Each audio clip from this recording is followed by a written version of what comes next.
Avez-vous déjà pensé que les plus grandes menaces à la vérité ne se présentent pas sous la forme du mal évident, mais plutôt comme quelque chose qui semble absolument bon? Et si je vous disais qu'il existe un plan en cours, quelque chose de bien plus grand que ce que l'on peut voir à l'œil nu, qui relie des prophéties bibliques anciennes aux événements qui se déroulent sous nos yeux? L'Antéchrist, une figure prophétisée depuis des millénaires, n'apparaîtra pas comme un méchant évident, mais comme quelqu'un que beaucoup applaudiront et suivront aveuglément. Et croyez-moi, les signes deviennent de plus en plus clairs. Parmi les noms qui circulent dans ce contexte, Jared Kushner apparaît comme une pièce intrigante. Avec ses actions au Moyen-Orient, son influence dans les coulisses et son lien direct avec Israël, il suscite des spéculations qui, pour certains, ne peuvent être ignorées. Mais est-il vraiment la figure prophétique décrite dans les Écritures, ou simplement un autre acteur dans l'accomplissement des événements finaux? Cette question nous invite à examiner de plus près les Écritures et à relier les points avec ce que nous observons autour de nous. Les prophéties pointent vers des événements qui prennent déjà forme. La reconstruction du temple à Jérusalem, l'avancée d'une fausse paix et prospérité et l'émergence d'une gouvernance mondiale sont des thèmes qui ne peuvent être ignorés.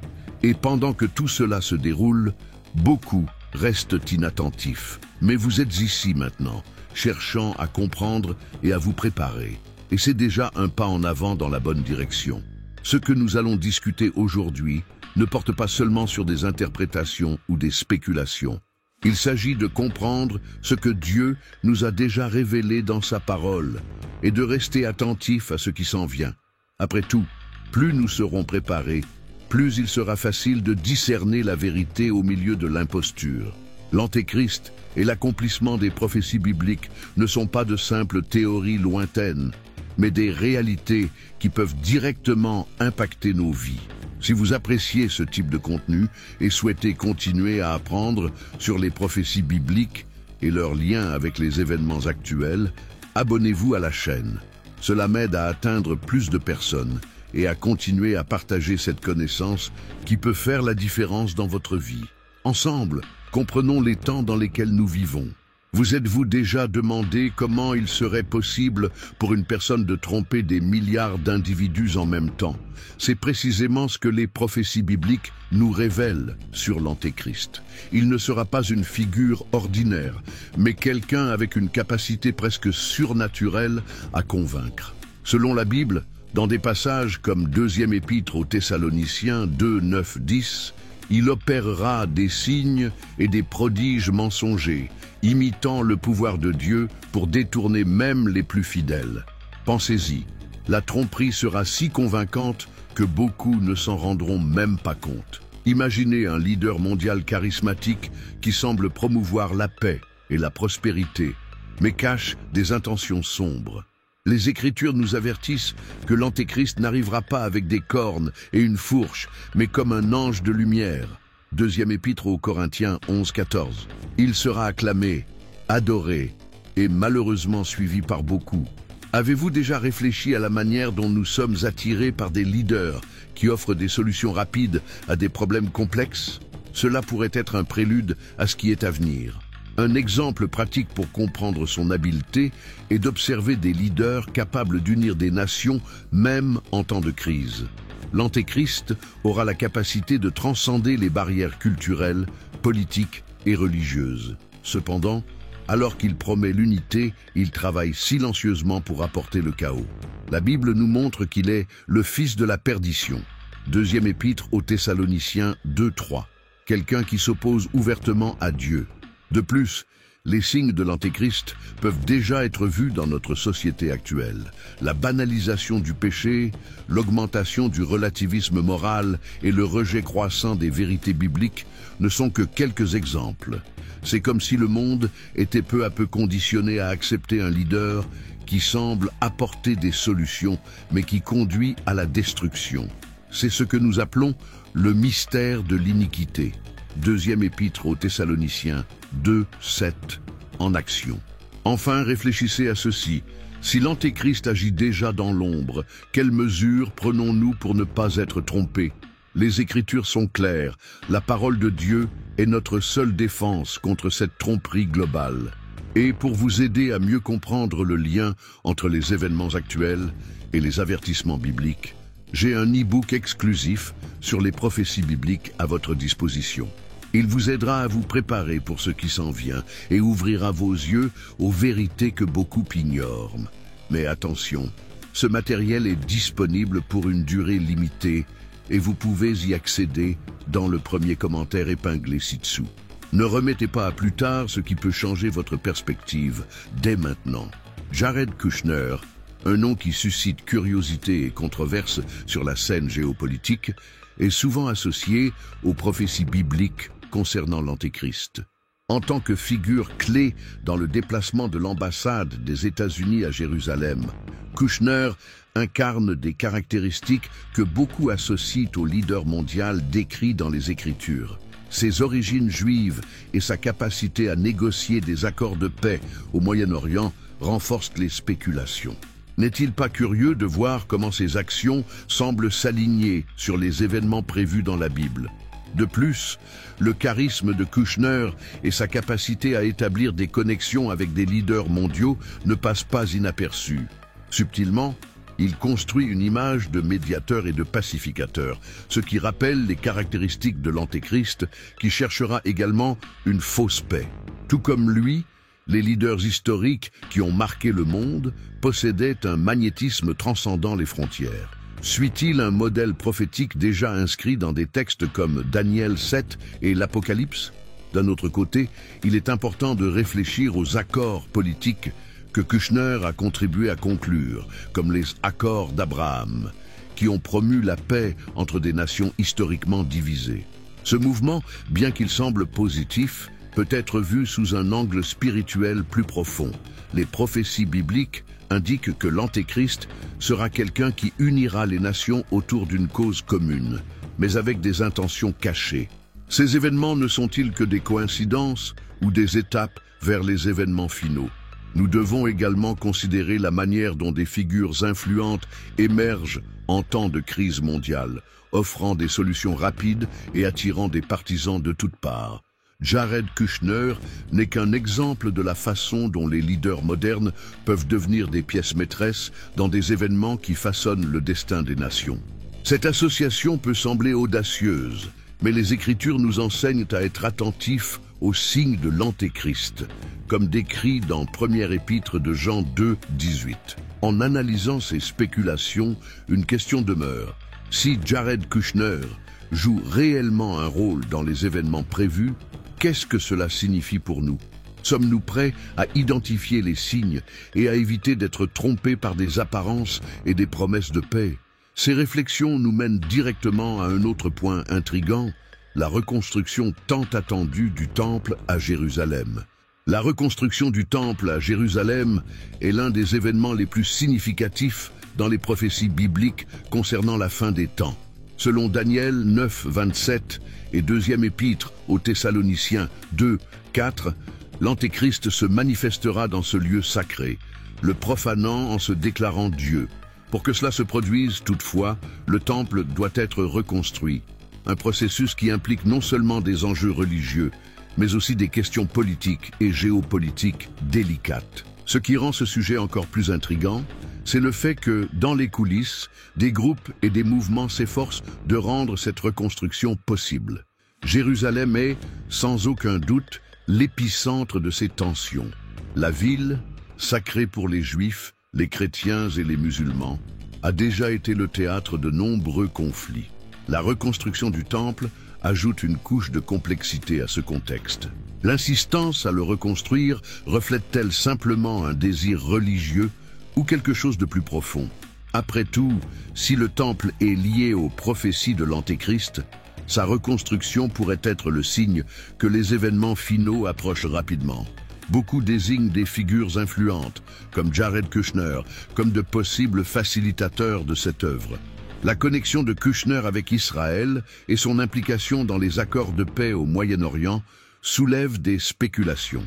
Pourrait-il jouer un rôle crucial dans la préparation du cadre de réalisation de ces prophéties? La Bible nous met en garde contre les faux prophètes et les leaders trompeurs qui apparaîtront dans les derniers jours. Matthieu 24, 24. Ces mouvements doivent être analysés avec soin, à la lumière des Écritures. Le temple, plus qu'un bâtiment, symbolise un point central dans l'histoire biblique et eschatologique. Sa reconstruction n'est pas seulement un événement physique, mais un jalon spirituel de grande signification. La manière dont cela sera mené pourrait déterminer le début d'événements prophétisés depuis des siècles. Pour les chrétiens, cela exige discernement et prière constante, car ce qui semble être une simple réalisation historique pourrait faire partie d'un plan bien plus vaste. Maintenant, j'aimerais connaître votre avis.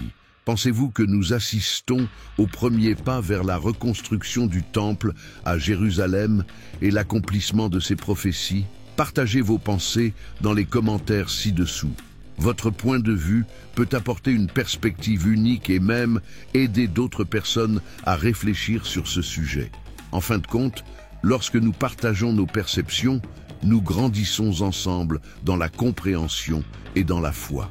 Les Écritures offrent une base solide pour comprendre le lien entre l'Antéchrist et les grands empires du passé, en particulier l'Empire romain.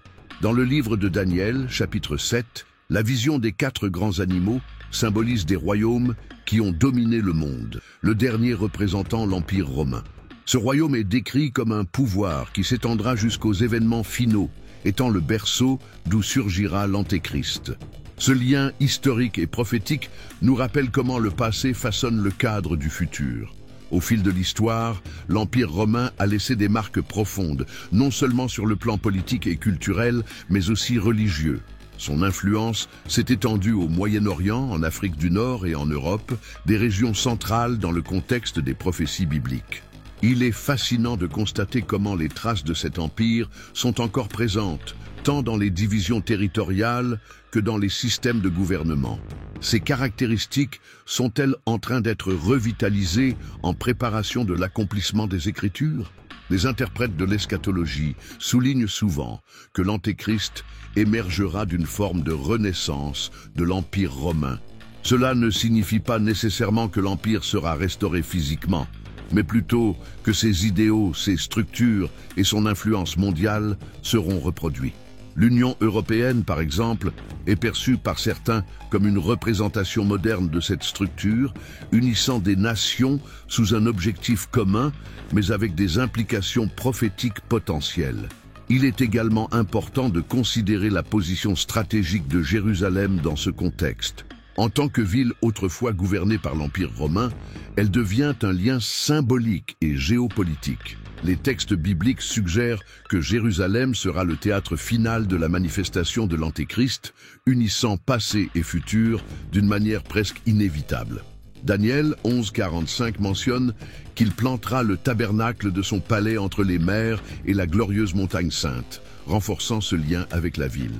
En plus des questions géographiques, la nature des empires décrits dans Daniel reflète le caractère de l'Antéchrist, impitoyable, astucieux et puissant.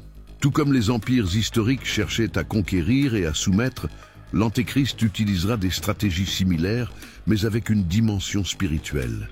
Il ne sera pas seulement un dirigeant politique, mais quelqu'un qui mènera une offensive contre Dieu et ses fidèles. Ce parallélisme souligne la nécessité d'une vigilance spirituelle à notre époque. L'histoire n'est pas simplement une succession d'événements déconnectés, c'est une préparation à l'accomplissement des promesses et avertissements divins. En observant le rôle des empires historiques dans les prophéties, nous réalisons comment chaque détail a été soigneusement orchestré par Dieu pour le dénouement final. L'Antéchrist, lorsqu'il apparaîtra, ne sera pas simplement le fruit du chaos, mais d'un plan qui a déjà été tracé et révélé. Et cela nous conduit à un point encore plus intrigant, l'influence double de l'Antéchrist, à la fois spirituelle et physique. L'Antéchrist, selon les prophéties bibliques, opérera sur 2 dimensions simultanément, le physique et le spirituel. Cette dualité est ce qui le rend si dangereux et efficace dans son objectif de tromper l'humanité. Sur le plan physique, il sera un leader charismatique, capable d'unir les nations et de résoudre des conflits apparents. Sur le plan spirituel, il sera un instrument des ténèbres, accomplissant des signes et des prodiges trompeurs, comme décrit dans 2e épître aux Thessaloniciens 2, 9, 10. Cette combinaison unique le distingue de tout autre dirigeant de l'histoire. Son influence physique se manifestera à travers le contrôle politique, économique et social. L'Antéchrist sera un maître dans l'art de la persuasion, capable de gagner la confiance des masses et d'imposer un système exigeant une obéissance totale. Ce contrôle pourrait inclure, par exemple, la maîtrise des transactions financières, évoquant la prophétie d'Apocalypse 13, 16, 17, qui mentionne la marque de la bête. Imaginez l'impact de cela dans un monde de plus en plus dépendant de la technologie et des économies numériques. Sur le plan spirituel, son influence sera encore plus dévastatrice. L'Antéchrist ne se contentera pas de nier la divinité du Christ. Il cherchera à remplacer Dieu dans l'esprit et le cœur des hommes. Il utilisera des idéologies fausses, des signes surnaturels et des doctrines trompeuses pour détourner même ceux qui connaissent la parole. Cette action reflète le mystère de l'iniquité mentionné dans 2e épître aux Thessaloniciens 2:7, déjà à l'œuvre, préparant le terrain pour sa manifestation complète. Cette dualité nous enseigne l'importance de discerner au-delà des apparences. Souvent, les leaders mondiaux sont admirés pour leurs accomplissements et leurs talents, mais les Écritures nous avertissent des dangers de placer notre confiance uniquement dans ce que nous voyons. L'Antéchrist incarnera cela au maximum, se présentant comme la solution aux problèmes de l'humanité, tout en œuvrant à sa destruction spirituelle. Cette leçon est un avertissement pour rester toujours ancré dans la vérité de la Bible. L'équilibre entre le physique et le spirituel chez l'Antéchrist est une stratégie directe de l'ennemi pour semer la confusion et la division.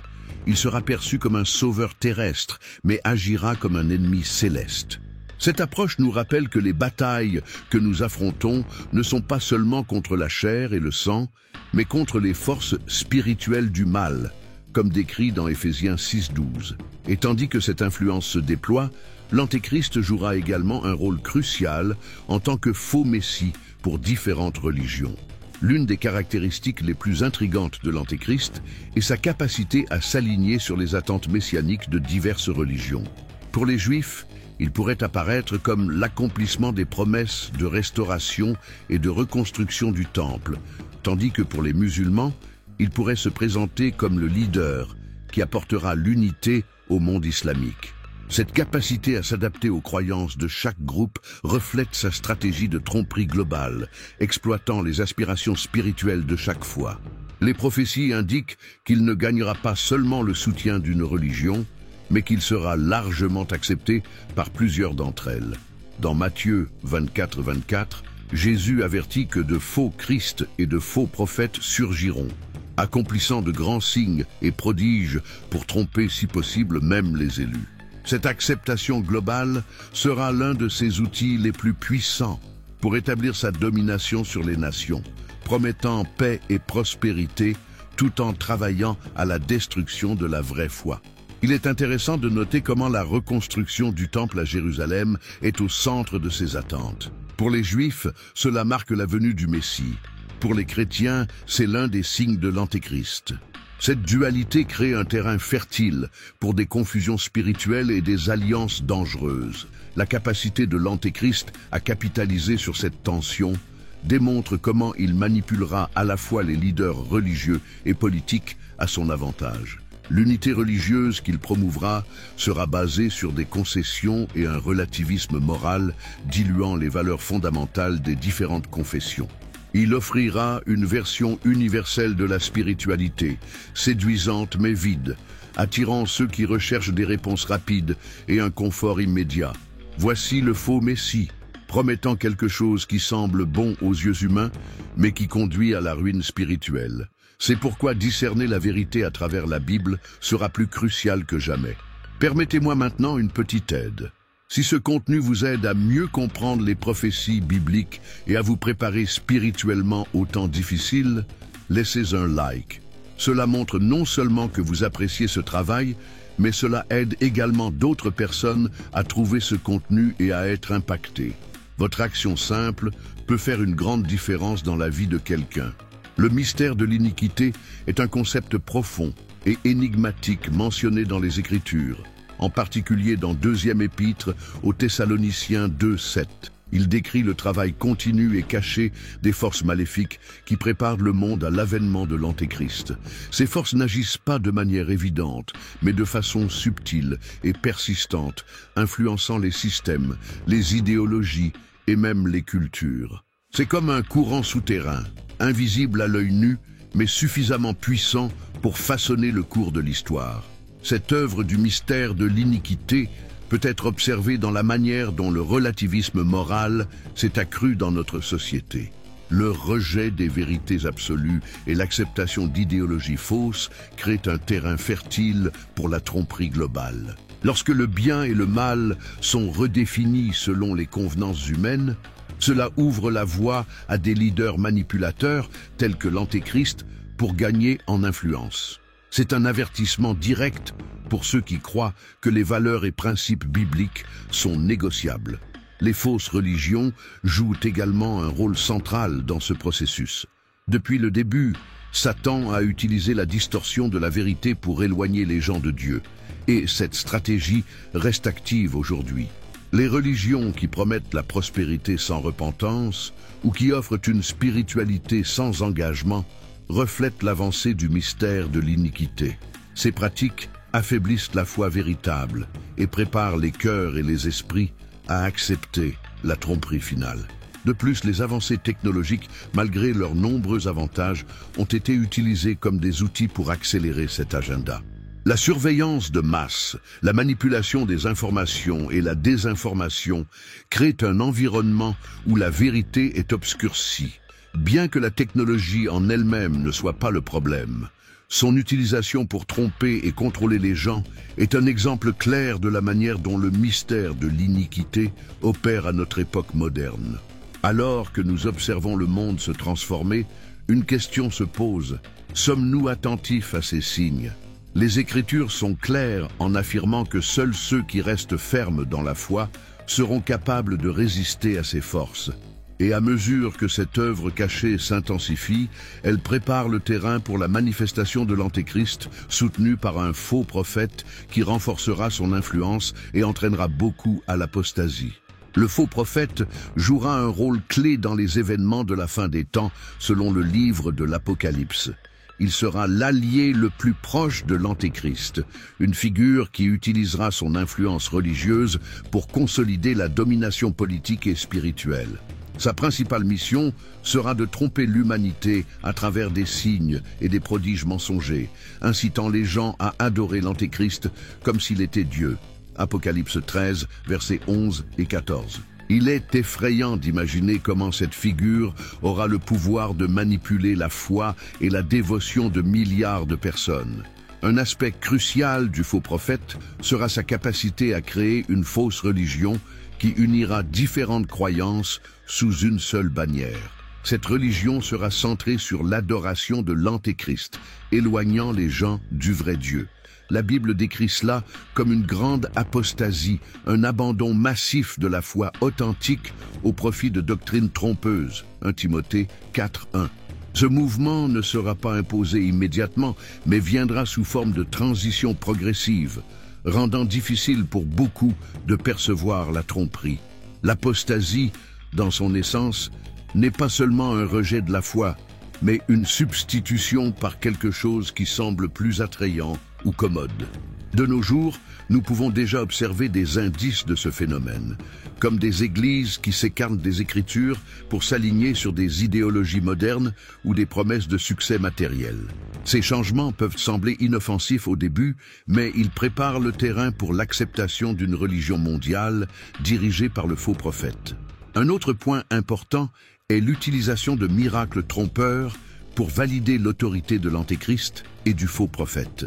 La Bible mentionne qu'ils feront descendre du feu du ciel et accompliront d'autres signes spectaculaires. Apocalypse 13:13. Ces événements seront si impressionnants que même les sceptiques pourraient être tentés d'y croire.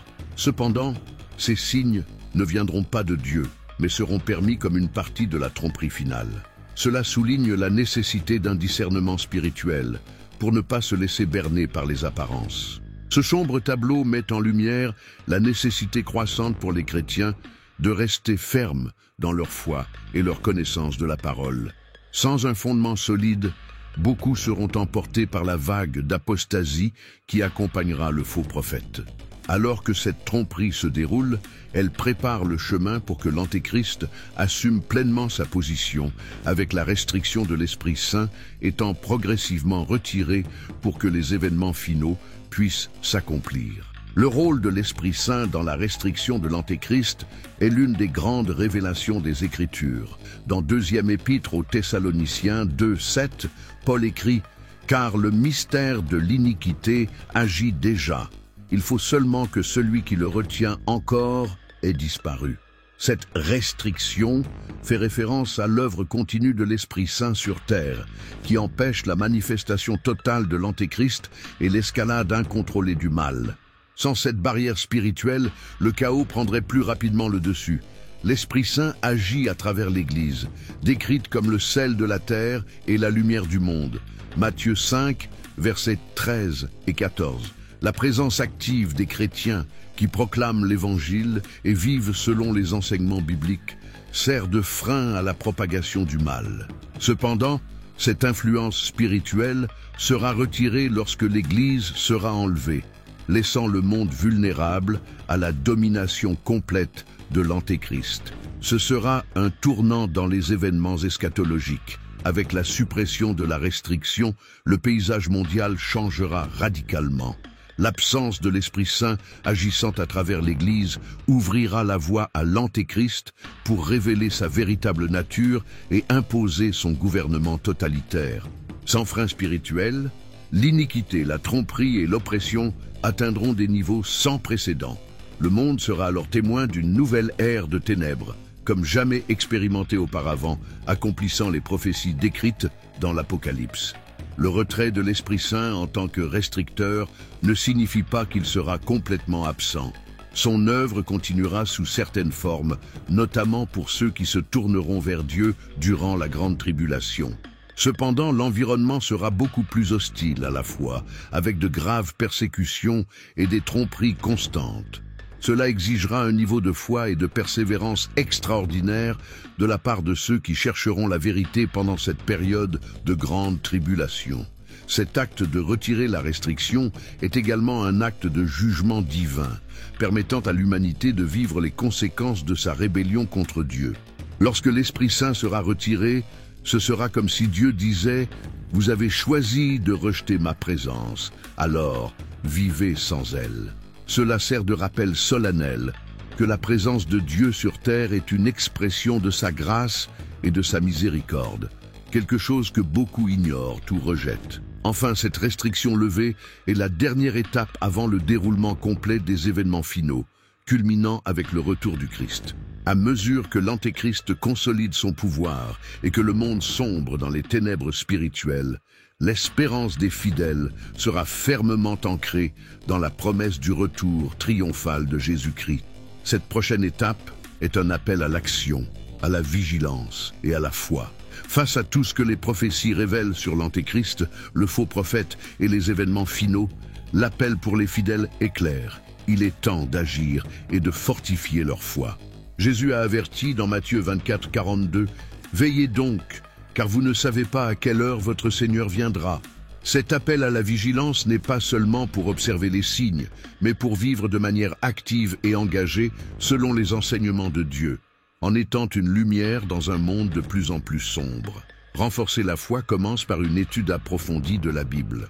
Les Écritures sont le fondement qui nous aide à discerner entre la vérité de Dieu et les illusions du monde. Le psalmiste a écrit « Ta parole est une lampe à mes pieds et une lumière sur mon sentier ». Psaume 119, 105. Consacrer du temps quotidien à la lecture et à la méditation des Écritures est essentiel pour se préparer aux défis spirituels à venir. Des livres comme Daniel, Matthieu 24 et l'Apocalypse offrent des aperçus précieux sur les temps de la fin. La prière est également une arme indispensable dans la bataille spirituelle. Dans Éphésiens 6, 18, Paul nous exhorte à prier en tout temps, par l'Esprit, afin de rester ferme face aux forces des ténèbres. Prier pour le discernement, la force et la persévérance est crucial pour affronter les défis qui surgiront. De plus, la prière d'intercession pour ceux qui sont encore perdus est un acte d'amour qui reflète le cœur de Dieu, désireux que tous parviennent à la repentance. Deuxième épître de Pierre 3:9. Un autre aspect fondamental de cet appel est le témoignage. En des temps d'illusion et d'apostasie, vivre de manière intègre et démontrer le caractère du Christ peut toucher ceux qui ne connaissent pas encore la vérité. Jésus a déclaré dans Jean 13:35 « À ceux-ci, tous reconnaîtront que vous êtes mes disciples, si vous avez de l'amour les uns pour les autres. » Être un exemple vivant de foi et d'amour authentique peut attirer d'autres vers la lumière, même au milieu des ténèbres spirituelles. Enfin, il est vital de se rappeler que cet appel n'est pas seulement individuel, mais communautaire. La communion avec d'autres croyants est un moyen de se fortifier mutuellement et de résister aux attaques spirituelles. L'Église est décrite comme le corps du Christ et chaque membre a un rôle important à jouer. Dans Hébreux 10:25, nous sommes encouragés à ne pas abandonner nos assemblées, mais à nous encourager mutuellement, d'autant plus que vous voyez le jour s'approcher.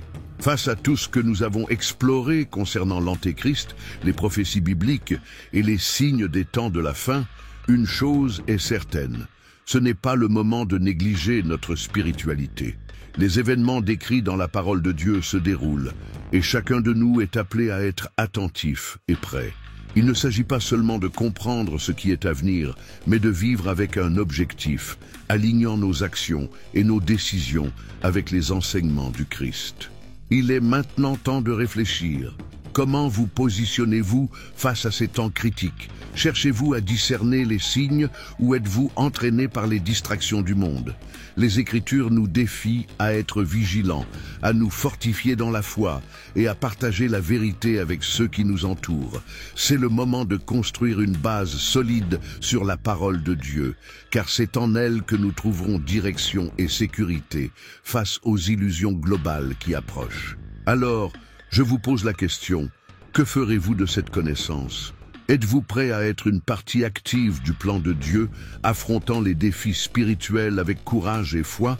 Si ce contenu a touché votre cœur, abonnez-vous à la chaîne pour continuer à en apprendre davantage sur les prophéties bibliques et leur application à notre époque. Votre action peut non seulement changer votre vie, mais aussi avoir un impact sur de nombreuses autres personnes qui ont besoin d'entendre ce message.